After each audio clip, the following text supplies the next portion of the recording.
Lorenzo, buenas tardes. Muy buenas tardes, Julio. Bien, Lorenzo, hoy estamos a mitad de semana, pero es que ya se me quemaban las habas por pedirte que nos hablaras del proceso sucesorio de 1940, luego de que el presidente López Obrador, en un giro que tú no sabrás de decir qué opinas de él, lo colocó en el centro de la discusión en un momento muy significativo, lo que ya habíamos hablado con menos profundidad, ya habías hablado tú sobre ello, de esta sucesión en la cual el presidente Lázaro Cárdenas optó por el derechismo de Ávila Camacho y no por la izquierda radical del general Mújica. Lorenzo, ¿qué significó esto en el Zócalo y a quién se dirige? O ya entrados en gastos, ¿quién es Mújica y quién es Ávila Camacho en la perspectiva actual? Bueno, Julio, ahí ya has puesto varias preguntas por dónde comenzamos, porque tú empezaste diciendo qué significó en Sí, 1940 y ya ahorita entrémosle. estás diciendo, ¿es Sheinbaum, Ebrard o Adán? Uh ¿Cuál? -huh. ¿Por Si dónde quieres, quieres? empecemos por lo histórico. ¿Qué es Ah, lo que bueno. significó, qué es lo que significó ese momento sucesorio y tu punto de vista de por qué se decantó hacia la derecha y no hacia la izquierda radical? Bueno, 1940. Final del gobierno del general Lázaro Cárdenas. El mundo ya estaba empezando a sentir los durísimos efectos de lo que sería la Segunda Guerra Mundial, que terminaría hasta 1945. Ese es el contexto internacional. En el contexto, otro punto internacional también interesante, la España franquista. Uh -huh. En España había triunfado la derecha y lo había hecho a sangre y fuego con el apoyo de Italia y de Alemania.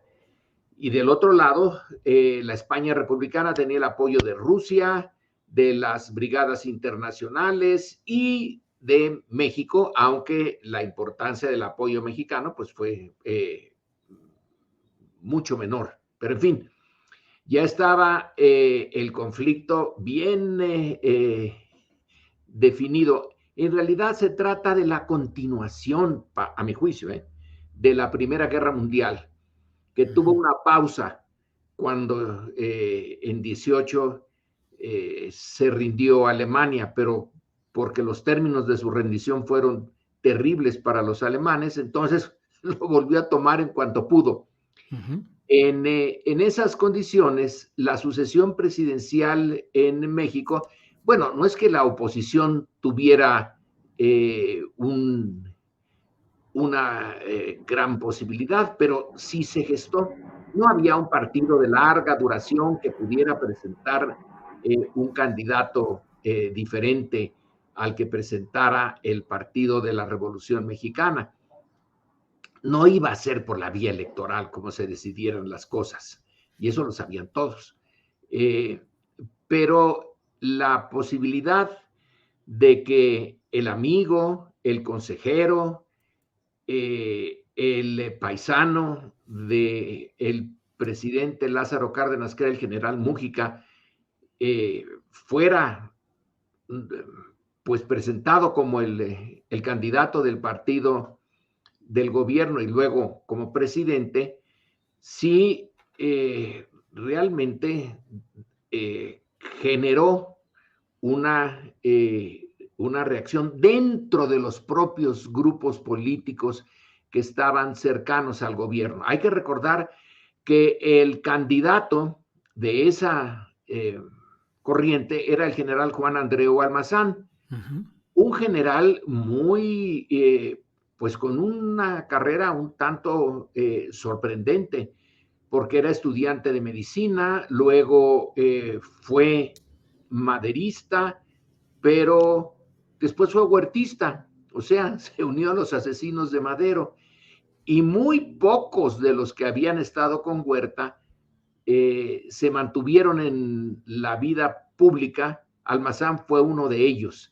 Y como general fue notable, no es el mejor, pero sí tiene una carrera importante estrictamente como jefe militar. Él estaba ya haciendo su base eh, mm, política cuando Cárdenas y Calles entran en conflicto en 1935, cuando Cárdenas se independiza de Calles, ¿no? Ujú. Y Almazán apoya a Cárdenas. Eh, Almazán o Saturnino Cedillo, el cacique y general de San Luis Potosí. Luego, estos personajes, Cedillo, eh, termina rebelándose contra Cárdenas y termina muerto en esa rebelión, que no fue gran cosa, pero fue importante.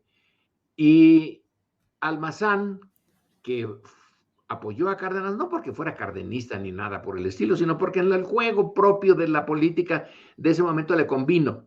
Echó su apuesta con Cárdenas y se marginaron a Calles.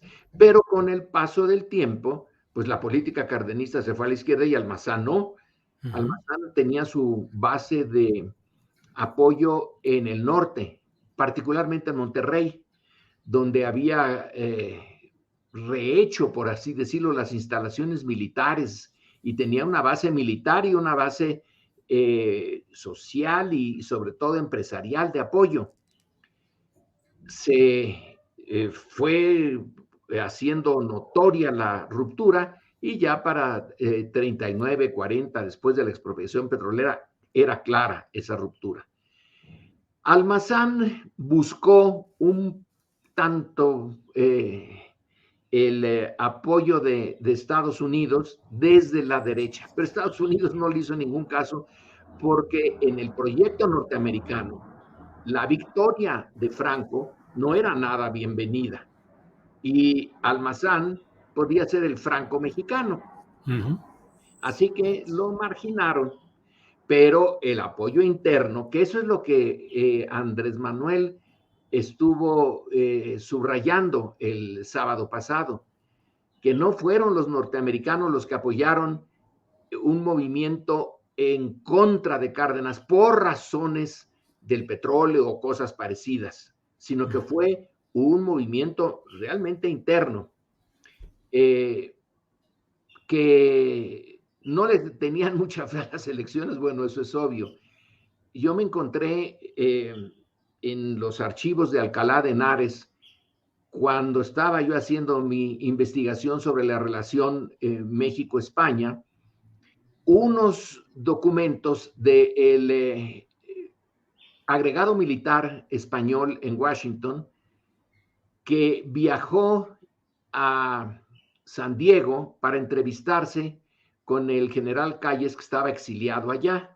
Ujú. Viajó a pedido de Calles, ¿eh? No fueron los franquistas los que se metieron en esto, sino Calles se los pidió.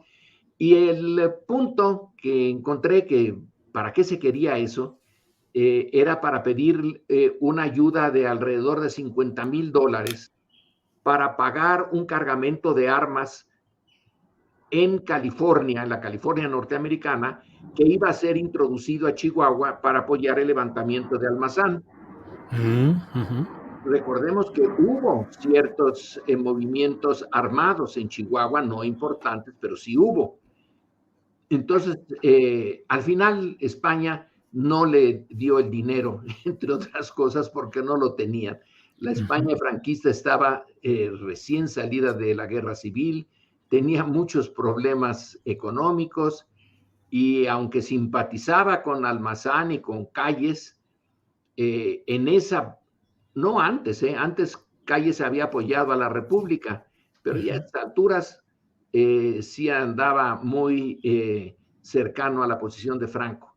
Entonces Ujú. tenemos, a mí esos documentos me resultaron bien interesantes, porque este es, creo que es un capitán o un coronel el que hace el relato de su encuentro con Calles Ujú. y que está dispuesto a ser parte, Calles, de un movimiento que ya se estaba organizando militar para enfrentarse a Cárdenas en favor de Almazán. Y esos serían los factores fundamentales que llevaron a esa decisión de apoyar al derechista, bien visto por algunos de esos intereses, que era Ávila Camacho, Lorenzo. Exactamente. Era una manera de desarmar a una parte del ejército. Si el ejército no estaba con Múgica, que era un buen general también, pero notablemente a la izquierda, muy teórico además, él tenía un conocimiento a fondo de la historia europea, de la historia mexicana y de la izquierda. Entonces, Almazán representaba la posibilidad de deshacerse de esto, de volver al centro derecha, y el ejército, pues casi diría yo naturalmente, los ejércitos son conservadores, incluso en situaciones de revolución. Así que la decisión de Cárdenas tiene una razón muy clara. No confiaba Cárdenas en que fuera suficiente el apoyo que se tenía para la izquierda en la CNC, la Confederación Nacional Campesina, en la CTM y en otros sindicatos, si se tenía que enfrentar al ejército y a un general con arraigo en el ejército y apoyo, desde luego, de la derecha, sobre todo de la del norte de México. Así que dijo, bueno, ¿cómo los desarmamos sin disparar un tiro? Pues poniendo a Ávila Camacho. Lorenzo, ¿y ese momento significó, como algunos estudiosos sugieren o proclaman, el momento, pues, de la, pues, casi sepultar el proceso revolucionario e instalar a México en la etapa que conocimos, que luego de Ávila Camacho, pues vino el alemanismo y vino el banquete de la corrupción y vino todo lo que hemos vivido hasta ahora? Ese fue el punto de la Sí, decisión que implicó la regresión del proceso revolucionario, Lorenzo? sí. Eh, es que también tenemos que tener en cuenta que una vez que se desarma Almazán y se va un tiempo fuera y regresa ya totalmente domesticado y dispuesto a seguir defendiendo sus negocios, porque era un hombre de negocios en Acapulco, en el turismo, había sido secretario de comunicaciones y le había dado los contratos de construir carreteras a su propia empresa, creo que se llamaba Azteca. Los aztecas los usan para muchas cosas, ¿eh? Así Eh, es. entonces, el, eh, el ambiente de la Segunda Guerra Mundial llevó a que Ávila Camacho convocara. Tú te has de haber visto esa fotografía de varios expresidentes de el propio Calles, Adolfo de la Huerta, Sí. Portes Gil, Cárdenas, con Ávila Camacho, en un movimiento político de unidad nacional. Y el movimiento obrero, con Lombardo a la cabeza, decidió que en aras de la defensa de la democracia, pues no iban a andar soliviantando a las bases obreras, sino al contrario. Él hasta ofreció un pacto con los empresarios, que los empresarios no se lo aceptaron, pero el espíritu era ese, ya, detengamos la lucha de clases, vamos todos a cooperar para derrotar al fascismo. Hasta el Partido Comunista, que proclamaba unidad a toda costa. Pues a toda costa, y esa parte de la costa eh, fue esa, la de desarmar el proyecto de la izquierda, y ya cuando termina la Segunda Guerra Mundial, en donde Cárdenas es primero jefe de una región militar del Pacífico, de todo el Pacífico, pero Abelardo Rodríguez, que era un empresario ya, general, pero empresario y que había sido muy leal a Calles, tenía el Golfo de México, la costa del Golfo de México durante la guerra. Ujú. Ya terminada la guerra, Cárdenas, que además fue luego de jefe de esa región militar, fue secretario de la Defensa. Ujú, Él tenía el control del ejército. ujú. Eh, lo deja y entonces entra Miguel Alemán. Miguel Alemán, y esto está en los documentos del Departamento de Estado, tan mencionado ahora, Sí. el Departamento de Estado, que el embajador norteamericano en la época, el señor Messerschmitt, no quería a Miguel Alemán en la presidencia y había señalado en sus documentos que el, la corrupción y se iría para arriba con Miguel Alemán en la presidencia. Ujú, Pero Miguel Alemán se comprometió, no con Messerschmitt, sino con el encargado de negocios, porque no lo quiso recibir Messerschmitt, de la embajada norteamericana, que él sería básicamente anticardenista y que desmontaría al cardenismo dentro del gobierno. Y lo hizo. ujú. Entonces, a tu pregunta, Sí. ¿ese fue el principio? Sí, sí fue. Ujú, Y el compromiso de Miguel Alemán era, voy a echar fuera de las esferas de poder político al cardenismo. No lo ujú. pudo hacer del todo, pero avanzó mucho. Ahora, Lorenzo, pasando a la actualidad, ¿cuál es tu lectura de el sentido? ¿Qué nos quiso decir el presidente López Obrador con su discurso del sábado pasado en la Plaza de la Constitución? No cometer ese error histórico, anclarse a la izquierda, avanzar más a pesar de circunstancias internacionales adversas. Pues las circunstancias internacionales no son adversas, son en realidad bastante indiferentes a lo que pase en a mi juicio, Ujú, en el ambiente político mexicano. Estados Unidos no tiene mayor interés en meterse en un lío con México.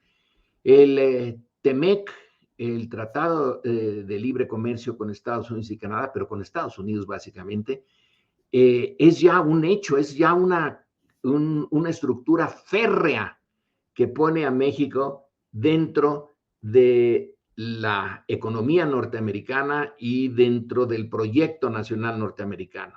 jaula Así, geopolítica. y sí que el presidente, que me parece bien que el presidente use esto diciendo, oiga, no somos colonia, no somos protectorado, eh, lo entiendo, pero eso no, no representa ni una resquebrajadurita en la estructura que liga a México con Estados Unidos. Así que yo no Ujú. me preocuparía gran cosa por esos fuegos artificiales que hoy han salido mucho y ayer y van a salir en estos días en la prensa y el presidente le llama al Departamento de Estado y el Departamentito de Ajá. Estado y que en México bueno, tú lo sabes mejor que yo. ¿Tú podrías decir que en México hay una persecución de los periodistas? No, no, no, no, no, claro que no. Pero el Departamentito de Estado dice que hay allí un problema, que la oposición está eh, en, Claro. en, una situación difícil y que la democracia, etcétera, y Lorenzo Córdoba yendo ahí. Pero Sí. no veo en esto, pues sí hay que ponerle atención. Ujú, Es más bien como folclore que ujú. como un hecho real. México ya está metido en esta dinámica. Si mal no recuerdo, hay un artículo en el The Economist, del último número, donde señala que ya es esto un hecho. América del Norte, México, Estados Unidos y Canadá son ya una unidad, con diferencias, pero ya actúan como unidad y que hay la posibilidad de una expansión económica fuerte, etcétera. Es muy optimista The Ujú, Economist. ujú. Entonces yo no le doy mayor Sí. importancia a esto. Quitemos la eventual o ya no, quitemos esta parte de la controversia internacional. ¿Qué nos quiso decir? ¿Cuál es el significado del discurso del presidente López Obrador con este pasaje histórico intencionalmente inserto en momentos como los que hoy se viven, que son los sucesorios? Yo creo que no hay mucho misterio en esto. Nos dijo que si no están escorados hacia la izquierda, no van a recibir el apoyo de Andrés Manuel y lo que esto significa dentro de Morena y dentro del el universo de votantes, que es más allá de Morena. Antes, la decisión del presidente era, se anunciaba de otra manera y era inapelable. Era inapelable incluso para el propio presidente. Díaz Ordaz quiso dar marcha atrás en la decisión de nombrar Okay. sucesor a Echeverría, pero una vez que lo hizo, ya no hubo marcha atrás. Ahora es otra fórmula. El presidente tiene una relación con una parte de los votantes, la mayoría, muy positiva, y desde luego que su calificación sobre quién llegue a ser el que las encuestas digan que es el mejor candidato, antes de las encuestas, López Obrador lo puede destruir, simplemente dándole una calificación negativa. Entonces, lo que les dijo a los tres, por ahí ponen al hijo de Cuauhtémoc Cárdenas también, o a Monreal, o Fernández Noroña. a Noroña, sí. Pero básicamente son tres, ¿no? Sí, Eh, sí, yo. Tres corcholatas y las demás son taparroscas. sí, Ujú. y les dijo, no vamos a repetir el error de Cárdenas, porque lo que estaba implícito en esta referencia de López Obrador, Cárdenas es el personaje a celebrar el 18 de marzo. Entonces lo usó y lo usó muy bien para sus propósitos, porque entre las muchas cosas que es Cárdenas, es el que nombra al sucesor equivocado. Uh-huh. O por lo menos, si no equivocado, a lo mejor podemos decir el inevitable, el que ya Cárdenas no pudo eh, quitar porque dentro del aparato político ya estaban muy cansados de la política social de Cárdenas y entonces él les está diciendo a los tres, miren, no va a ir la cosa por ese camino. Yo estoy comprometido a que se siga. Yo me voy a ir yo no voy a ser el jefe máximo, yo no voy a hacer calles, ya se los dije, pero tampoco quiero ser Cárdenas en este campo. Desde ahorita les digo que si sus proyectos, sus alianzas, sus componendas con fuerzas políticas dentro de México son hacia la derecha, eso no, porque mi sexenio es la primera parte de un proyecto. Yo no sé cuántas partes puede haber, pero por lo menos va a haber dos partes desde la óptica de Andrés Manuel. Y yo no voy a terminar esta primera parte dejando la segunda en manos de quien no es el idóneo para seguir adelante. Eh, Creo que ese fue el mensaje. Entonces le dijo probablemente a Ebrard más que a otros, y Ebrard contesta con ese libro que tiene ahora y la presentación que hizo del libro, en donde dice, oigan, yo no he flaqueado, yo llevo ya veintitantos años de estar en esta posición de apoyo a López Obrador y a su proyecto. Así que a mí no me cuenten Sí. entre los, los regañados, pero es para afianzar. Tiene muchos enemigos Andrés Manuel y tiene muchos enemigos la Cuarta Transformación adentro de México. En Oye, eso Lorenzo, se parece al cardenismo. Lorenzo, oye, con este discurso, el presidente de la República, poderoso en popularidad, poderoso en control del aparato institucional, gobiernos, cámaras legislativas, se fortalece su capacidad de decisión personalísima en este proceso de sucesión? Bueno, es una capacidad personalísima porque personalísima fue todo el movimiento que él hizo. Morena no se entiende sin el esfuerzo impresionante de Andrés Manuel de venir desde la oposición, desde el veto, de los fraudes y todavía ganar yo siempre lo comparo con un salmón, va contra la corriente. Así que su decisión personalísima está basado en su biografía, que también es personalísima y muy poco común. Sí, Él va a decidir la sucesión.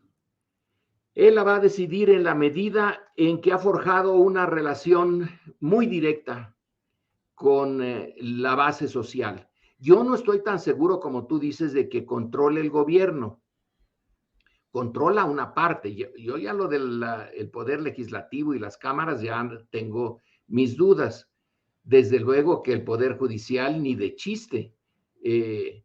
Y una buena parte de la burocracia intermedia, pues no creo que sea López Obradorista de corazón y tiene muchos puntos frágiles, como los tenía Cárdenas. Cárdenas crea la CNC, él la crea, no son los campesinos los que llegan y deciden, vamos a hacer una gran organización campesina. No, no, él, el decreto que crea la CNC es del presidente, pero eso quiere decir que no había una iniciativa realmente campesina, a lo mejor no podía haberla. Después de siglos de vivir subordinados, sabían que enfrentarse al gobierno, mejor lo que tú digas, gobierno. Y si tú dices que nos organicemos, nos organizamos. Nos das la reforma agraria, pero nosotros desconfiamos mucho de esas, de la parte de arriba del gobierno. Y Claro. no se opusieron a las políticas anti-agraristas que vinieron después. Yo creo que Andrés Manuel tiene una relación más estrecha, justamente porque no tiene a la CNC o a su equivalente. Es más una relación que se forja día a día y que lanza ideas, propuestas y que tienen una respuesta, no sé qué tan a fondo sea, pero Claro. tienen una respuesta individual de cada uno de los miembros del público a los que se dirige. Esa Sí. es su fuerza. Lorenzo, el interés periodístico, fíjate qué argumento utilizo. El interés periodístico me lleva a preguntarte, ya lo tocaste, dijiste que probablemente el discurso del sábado a quien más se podría referir es a Ebrard. Y el interés periodístico me lleva a preguntarte, en una similitud, quitando lo que haya que quitar, eh, ¿quién se parece a Ávila Camacho y quién a Mújica dentro de las tres candidaturas principales que son Ebrard, Adán Augusto y Claudia Sheinbaum? ¿Quién sería la derecha? ¿Ebrard? Pues es el que ha estado en una relación eh, biográfica más cercano a como fue mano derecha o izquierda o la que fuera de Manuel Camacho, y Manuel Camacho pues es parte del salinismo eh, que luego termina rompiendo con Salinas y también Ebrard. De los tres, el que no viene, yo realmente no conozco la historia de Adán. Eh, no viene, no sé si viene de algunas organizaciones de izquierda, si siempre fue priista, si no tuvo nada que ver con la izquierda. Ebrard viene de el PRI, y podemos decir que también López Obrador, lo que pasa es que López Obrador rompió con el PRI muy pronto. En cuanto surgió la posibilidad del neocardenismo con Cuauhtémoc, pues se fue con él y aguantó todo, aguantó hasta Cuauhtémoc.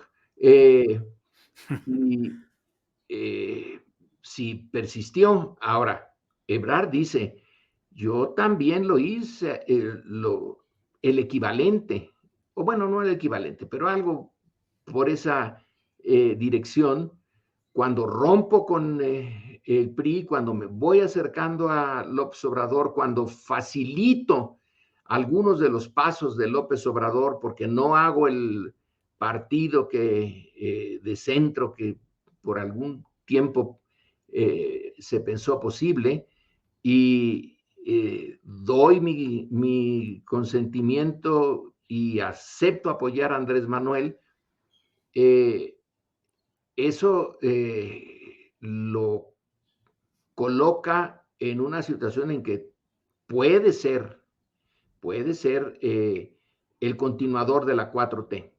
Y Ujú, en su libro, pues sí, eso es lo que indica, ¿no? ujú. Lorenzo, y del otro lado, ¿quién se asemeja o se acerca al general Mújica? ¿Claudia Sheinbaum? Mira, al general Mújica, yo creo que ninguno, ¿eh? Ujú, Eh, coincido. el general Mújica tiene una educación en un seminario eh, y rompe con, con esa cultura religiosa y política, y luego se lanza a la izquierda y tiene momentos muy difíciles. Pascual Ortiz Rubio, cuando es gobernador de Michoacán, eh, si por él hubiera sido, saca de este mundo a Mújica. Cuando lo mandan a administrar las Islas Marías, Ujú, una manera eh, confortable de mandarlo a una prisión. Eh, Mújica es realmente un personaje muy comprometido con la lucha revolucionaria. Y sí, pues Claudia es la que más se acerca a eso, pero son comparaciones muy gruesas, son tiempos distintos, son entornos distintos. ujú. Eh, el general Mújica era realmente consejero de Cárdenas e iba adelante de Cárdenas. Eh, Era más radical que Cárdenas. Era realmente un personaje comprometido con una transformación a fondo de México. No daba cuartel en esa visión revolucionaria. Ahora no estamos en una etapa de esa naturaleza. Ahora hay que condescender y negociar con Estados Unidos para empezar. No Ujú, hay forma de que nos distanciemos ya de esa fuerza enorme de nuestro vecino. ujú. Estamos ya con México sigue siendo básicamente dirigido por el capitalismo neoliberal, no ha habido un cambio revolucionario, no puede haberlo, son cambios paulatinos y parciales. Eh, una posición muy radical como la que tenía Mújica no cabe ya ahora, Ujú, porque Mújica todavía, fíjate, Mújica ujú, tenía detrás la visión de la Unión Soviética. ujú, Eh, Sabía en fin, del contexto socialista internacional y de que había allí una fuerza eh, alternativa, que por un lado estaban el nacionalsocialismo, el franquismo, por otro, los Estados Unidos de Roosevelt. Había un juego. Ahora ya no hay ninguna de esas posibilidades, no hay más que un solo camino, es cómo modificas el capitalismo, porque el capitalismo no tiene ahorita alternativa. ujú. Oye, Lorenzo, ¿y crees que leído con objetividad el discurso del pasado sábado fue como una especie de la confirmación del destape de Claudia? No, no todavía. Yo creo que en eso Andrés Manuel ya es un gavilán muy baleado. Ya sabe que pueden surgir situaciones inesperadas de aquí al momento de la elección. Hay todavía un trecho en donde pueden ocurrir eh, cosas imprevistas. Pero bueno, pues da esa impresión de que por lo menos a gentes ajenas al, yo me considero ajeno al mundo, al entorno inmediato de Andrés Manuel o de la derecha, que es el otro entorno que hay que estar viendo. Yo veo todos desde una óptica distinta. Mi simpatía es por la izquierda, eso ni duda. Pero como no estoy metido en el juego cotidiano del poder, de que si fulano está con Claudia Perengano, está con Ebrard, y que los mensajes que se mandan entre ellos, no lo sé. Lorenzo, a fin de cuentas, el general Mújica de 2024 va a ser Andrés Manuel y a quien él apoye. Está bueno eso. Es, es a la vez, Andrés Manuel es a la vez Cárdenas y Mújica. Sí, fíjate, esa es la gran claro. Cárdenas en su etapa luminosa anterior y Mújica en la decisión sucesoria. ¿Por ahí iría? Y Cárdenas en el momento de tener el poder en sus manos, que nunca lo tuvo Mújica. Entonces, Uh-huh. teniendo el poder en sus manos, tiene también el personaje y el papel que juega Mújica, de decir, sigamos adelante con los cambios que hemos empezado. Uh-huh. Eh, Cuando la expropiación petrolera, sí, Cárdenas habló con Mújica y en sus apuntes deja claro que se discutió y se tomó en cuenta la opinión de Mújica. Era lo más cercano. Entonces, es una combinación de las dos cosas, ¿no? Uh-huh. Uh-huh. Pues sí. Del El, Cárdenas con poder y del Mújica con proyecto. Sí, sí, sí. Pues Lorenzo, muchas gracias por esta posibilidad de 40 minutos que llevamos ya de analizar estos temas. Lorenzo, a reserva de lo que desees agregar, yo te agradezco mucho esta oportunidad. No, pues como siempre, Julio, la pasamos bien, ¿no? Sí, sí, Tú sí, me sí. das oportunidad de expandir algunas ideas hacia otros, otras áreas, hacia tus oyentes, hacia el público de Astillero. Que por cierto, algún día te voy a preguntar por qué le pusiste Astillero, porque tiene varias connotaciones. Por la novela de Juan Carlos Sonetti, El astillero, que es la historia de un astillero en una ciudad imaginaria, Santa María, que entra en crisis, en abandono, y sus habitantes, los pocos que quedan contadísimos, siguen simulando que las cosas siguen caminando bien. Y aunque la oficina está abandonada, llena de ratas, de archivos ya enmohecidos, no los pela nadie, viven de vender como fierro viejo lo que fue el astillero, pero todavía llegan y se sientan a su escritorio y dicen, eran dos, gerente técnico y gerente administrativo. Gerente técnico, ya respondió a Tampico, México, que nos pidió cotización de quién sabe qué tanto. Y no, no he tenido tiempo porque el personal, una simulación absoluta. Y me pareció hace 26 años ya que eso era México. Que eso era México, no, ¿Sí? no Julio Astillero. No, Julio Astillero, México, como la simulación de que seguíamos teniendo es todo eso y no nos dábamos cuenta de que íbamos carcomiendo nuestra riqueza y nuestra realidad. Ahora sí, ya quedó satisfecha mi curiosidad. Muchas gracias, Julio. Igual, igual, al contrario, Lorenzo, muchas gracias y seguimos en contacto. Gracias por hoy. Buenas tardes al auditorio.